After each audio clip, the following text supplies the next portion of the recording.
Gusti Pangeran Abdi turuhkeun Nabi, kucurkeun Nabi, limpahkeun ka abdi sadaya sobron, kekuatan, tahan uji, kasabaran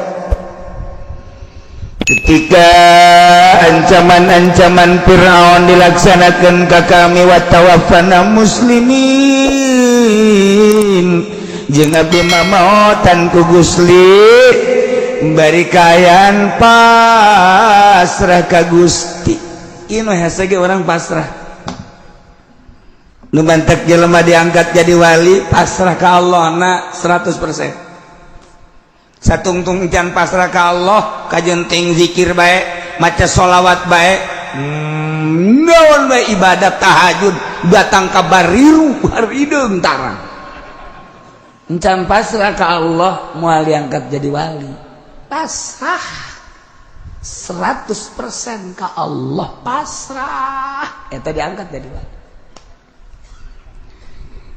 Keur dibere urang sehat pasrah, ja sehat teh nu Gusti nyangakeun, sadaya-daya abdi mah teu ngaku sehat teh nu Gusti ku abdi, bade disyukuri sehat teh bade digunakeun sakumaha parentah Gusti, pasrah ka Gusti. Ketika Gusti mere muriang, atuh Gusti jang muriang ge ti Gusti.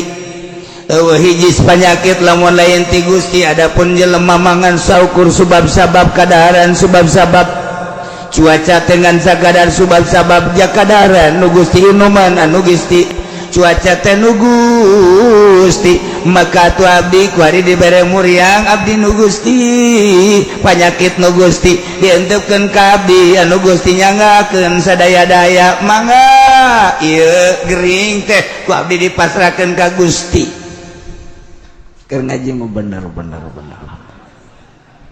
kakarak dibere sales bae. Aduh, sekutu takut teteh. Urang usaha kuari dibere maju nyangakeun sadaya-daya Gusti.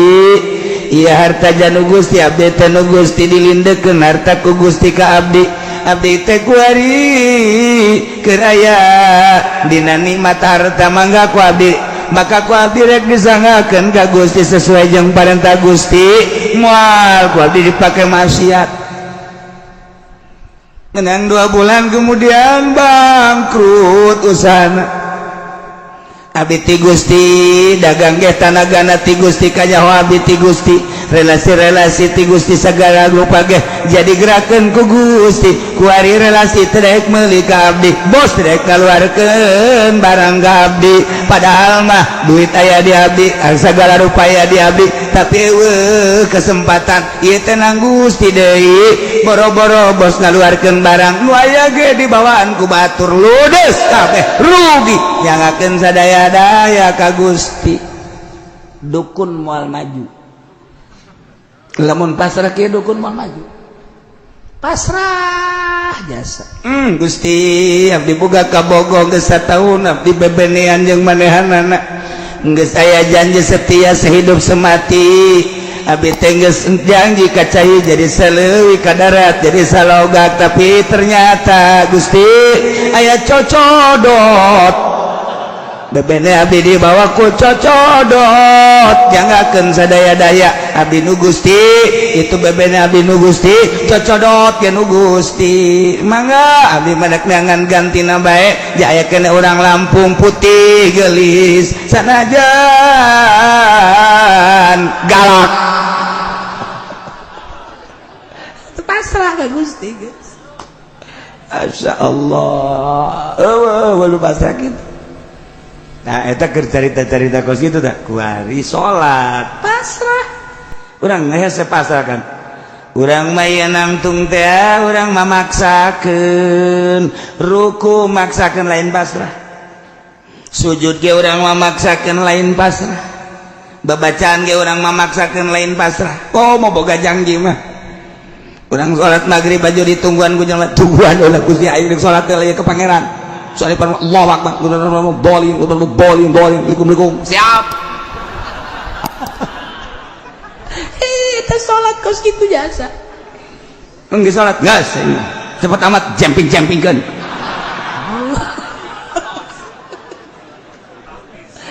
lain pasrah. Nati mimiti wuduna pasrah ka Allah. Abdi nu Gusti, gerak nu Gusti, cai nu Gusti, ngocor nageh ku Gusti. Kuari abdi wudu tita ku Gusti. Teu aya nu abdian sadayana ge nu Gusti. Pasrah lain sungut ieu keur nyaritakeun rasa pasrah. Abeh urang bisa.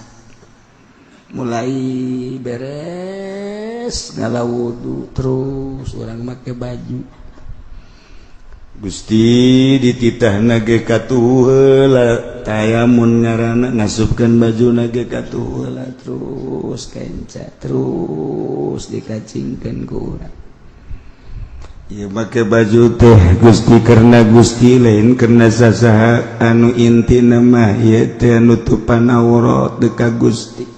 Adapun urusan aurat nama sakadar baina surah wa rukbah tapi kadia nama tambahan ku adab abdi teh jore jaaya baju teh lamun sakadar baju nu biasa bae ieu baju ti Gusti deuk ka Gusti keun teu hayang kadeuleu ku sasangan ku Gusti beja pamere Gusti masyaallah ake samping gitu gane berangkat orang abdi dek menuju masjid padahal mah ibadah ka Gusti mah teu kudu di masjid ja Gusti mah di mana ge aya tapi pan aya parentah Gusti di masjid mah bisa berjamaah maka abdi teh ieu lempang teh di jero parentah Gusti lantaran dek ngaharep ka Gusti melalui berjamaah geus di jalan aja tungku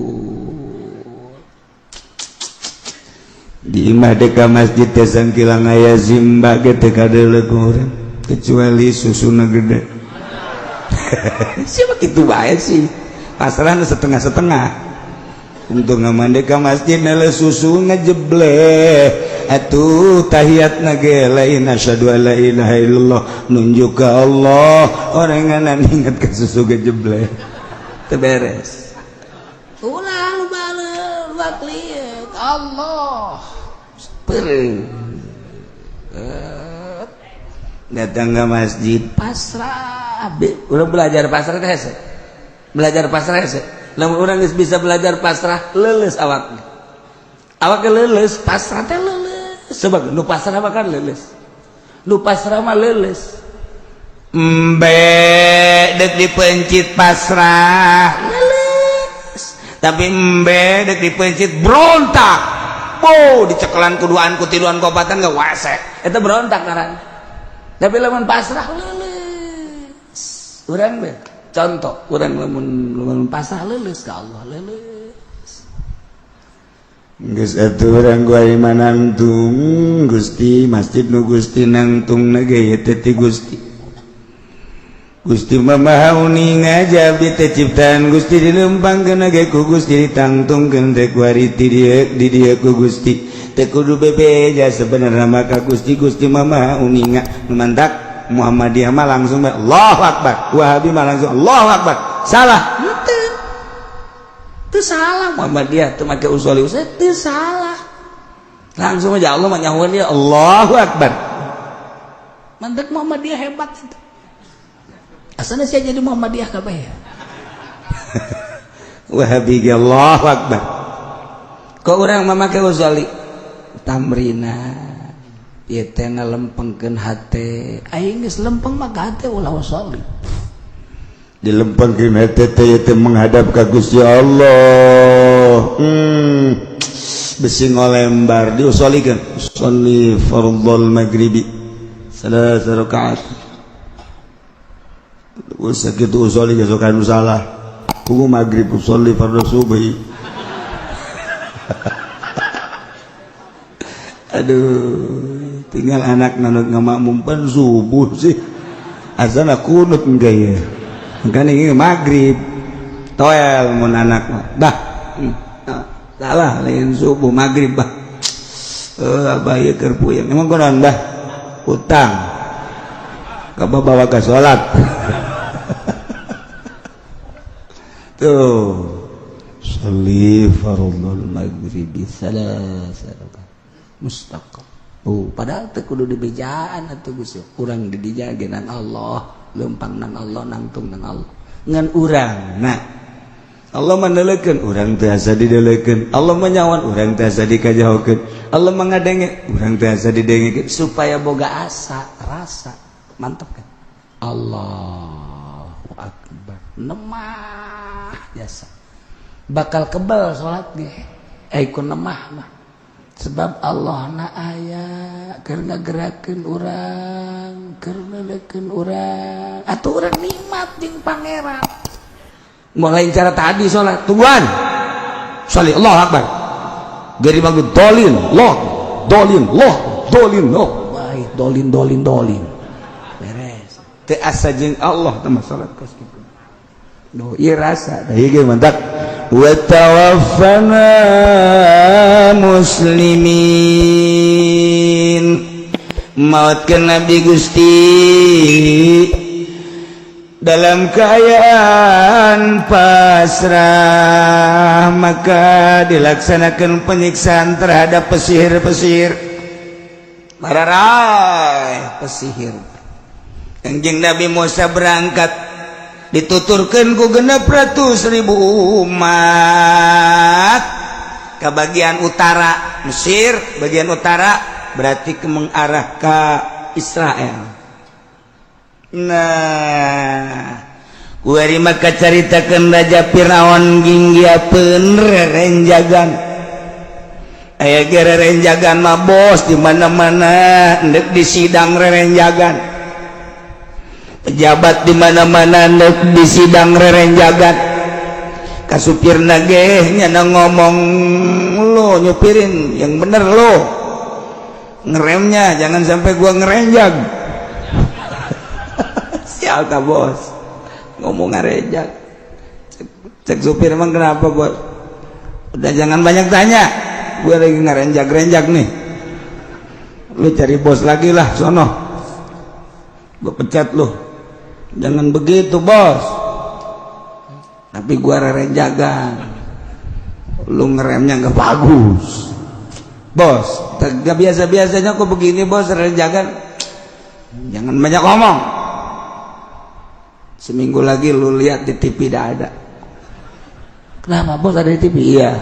Kenapa? Gue di sidang, gue di penjara gue. Makanya gue ada renjagan. Emang bos orang mana sih aslinya? Kedaung gue. Pantes ada renjagannya bos. Nggak pantes bos. Bahasa bos ada renjagan. Jangan banyak ngomong loh. Kayak bos di penjara renjagan. Ini Firaun. Jadi renjagan dia Firaun deh. Masya Allah. Firaun teh ada sisi Musa nang aing ngurus. Hebat amat sih. Aya tadi jero hate. Ngehebatkeun ngan teu kenal doang. Hebat tah budak. Berarti bener Rasul tah budaknya. Aya tadi jero hate na Firaun. Firaun aya kos kituan. Tapi aing gengsi kudu iman kanyana. Pan aing pangeran. Keheula sanajan bener keheula. Keluar ke jero. Ternyata disatukangan Raja Firaun, para penggawa, para pembesar teges ngajakeun musyawarah. Hasil musyawarah nanyana untuk menemui Raja Firaun. Ternyata para pembesar teh nyarita di harapan Firaun. Wa qala al-mala'u min qaumi Firaun. Cek para pembesar-pembesar di kerajaan Firaun teh nyari talahu ka Raja Firaun, Maharaja tazaru Musa wa qaumahu liyufsidu fil ardi wa yazaraka wa alihatak. Kami para pembesar geus kayakeun musyawarah dek nanya baik ka Tuan Raja selama ieu Tuan Raja teh teu kaluar-luar kami nyaho aya kabingung di hate Tuan Raja bahkan kami ningali rerenjagan kalau ngomong sia dibejakeun ka masyarakat aing rerenjagan gengsi aing sia bae nu nyaho aing rerenjagan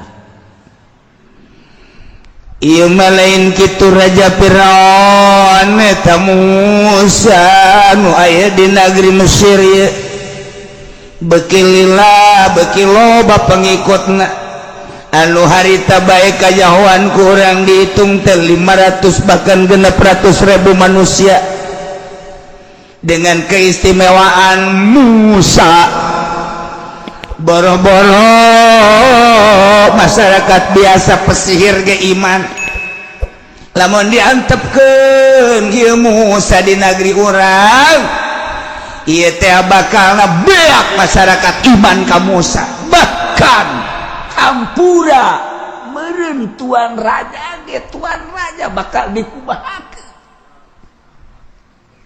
atazarum Musa wa qaumah apakah Tuan Raja ninggalkeun ngantep membiarkan Musa wa qaumahu jeung kaum-kaumna di negeri Mesir yufsidu